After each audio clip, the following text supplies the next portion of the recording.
personal favorite, hit the deck. I think the name this guy really wants at the end of the night is Undisputed. And here is the fighter with the distinctive facial hair. And in contrast to Bell, the reserved, low-key Jean-Marc Mormeck, France's first unified world champ. Talk about an identity crisis. Forget America and forget Paris. That's right, they weren't even televising his fights in France until recently. Somebody had a good line, being a cruiserweight and living in France is like being the fifth Beatle. No one really knows who you are. Well, if Mormeck wins and wins big tonight, he'll make some noise. And now, like his opponent, hasn't lost in 8 years, 28 consecutive wins, but only one fight in 05. Yeah, it's kind of, by the way, I like his formal attire. He looks better than us. It's been a pattern for him. The fact that he's only fought once here. He fought only once in 2004 and in 2003. He's not happy about the inactivity, and yet despite an occasional slow start, it doesn't impact him very much. He does look. He's ready for the Academy Awards. Well, when he takes that beautiful formal wear off, he'll look like a finalist in a bodybuilding contest. A guy who thinks outside the box, or in this case the squared circle, has his own management company representing others and his own clothing line. Let's check the numbers as we go to the tail of the tape. At 33, Mormeck is 2 years older than Bell, who turned 31 last week. Bell stands 6 feet, a slight edge in height and in reach. At yesterday's weigh-in, Mormeck almost exactly what he was for Braithwaite, and Bell nearly 12 pounds more than Braithwaite was versus Mormeck. We'll see if that's a factor. And the key unified rules for this contest: no standing 8 count, no 3 knockdown rule. A fighter cannot be saved by the bell in any round.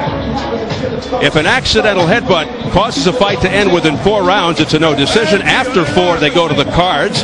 If a punch causes a cut and the injured fighter cannot continue, he loses by TKO.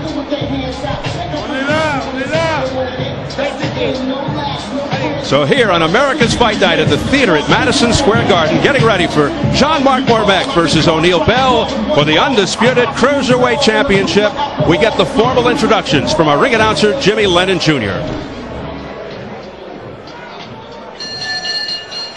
Ladies and gentlemen, a very good evening to you, and we welcome you to the theater at Madison Square Garden in New York City, as we have a big night of action coming away, a World Championship doubleheader, and it's all brought to you by Don King Productions in association with Madison Square Garden and Showtime.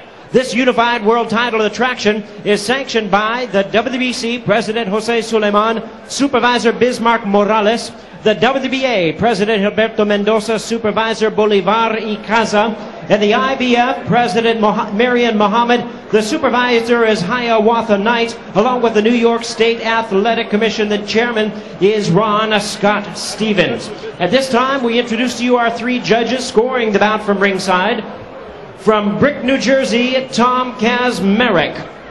From Albany, New York, Tom Schreck. And from Rivervale, New Jersey, Steve Weisfeld. Introducing our 3rd man of the ring, the referee in charge of this bout. He is working in this, his 42nd world title bout, Wayne Kelly. All right, fans, here we go with our co-featured bout of the evening. 12 rounds of boxing for the undisputed Cruiserweight Championship of the world. Introducing to you first on my left, the IBF title holder in the blue corner, wearing green trunks with gold trim. He is fighting out of Atlanta, Georgia, by way of Jamaica. He weighed in at 199 1/2 pounds. With a record of 25 wins, 1 loss, and 1 draw. He has 23 big wins coming by way of knockout. Ladies and gentlemen, here is the hard-hitting IBF Cruiserweight Champion of the world, introducing O'Neal Supernova Bell.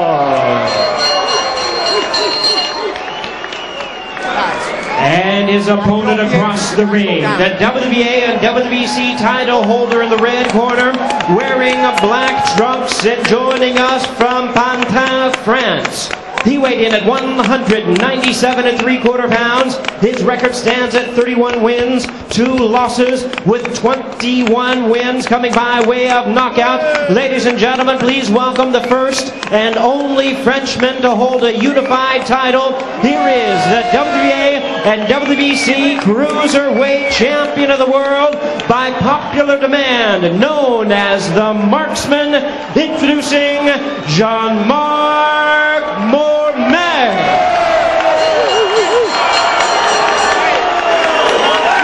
Once again, referee in charge, Wayne Kelly, now to give instructions. 12 rounds of boxing scheduled.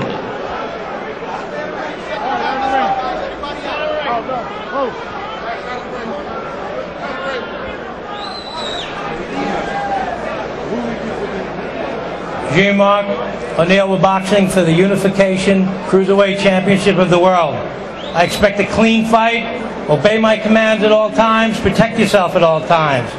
Shake hands. Come out boxing at the bell. Good luck. 12 rounds. Back to your corner. Back to your corner.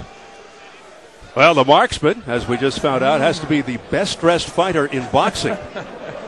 You don't want to be on the inside versus the physically imposing Mormeck, a style predicated on strength, pressure, durability. He's got a very good chin. Second out. And because of Bell's size, he told us he'll be able to handle the pressure of Mormeck better than did Braithwaite.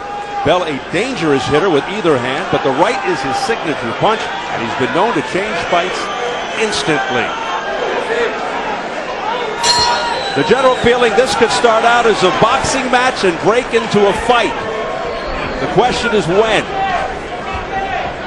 And the interesting thing is they're both really slow starters. They both had issues early in fights in their major fights. So we'll see which man can get off better. Right now it's O'Neill Bell.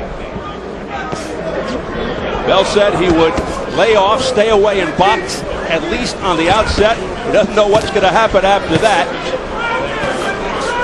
Throwing the jab. Mormeck in the black trunks. Bell in the green with the gold trim.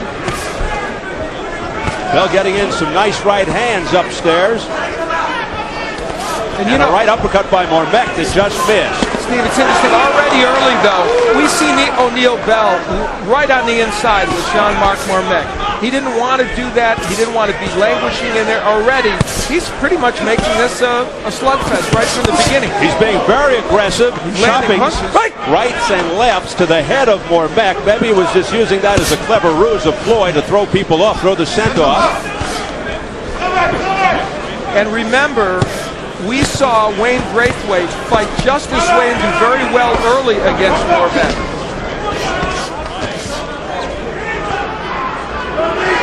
And we know what happened there. O'Neill Bell, a suspect chin, questionable technical skills. He has his skeptics. The controversial fight with Dale Brown didn't help. But he's roared back to win. Ask Sebastian Rothman, who was knocked out in the 11th. Kelvin Davis, who dropped Bell but lost by TKO. Wayne Kelly, the third man of the ring.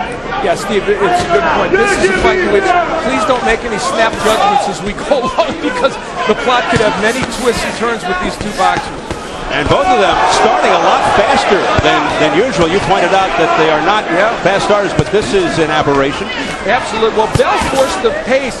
And there's that uppercut from O'Neill Bell. Look at him. He knows, and we talked about that in the keys. He knows that's a punch that can work against Jean-Marc Mormeck.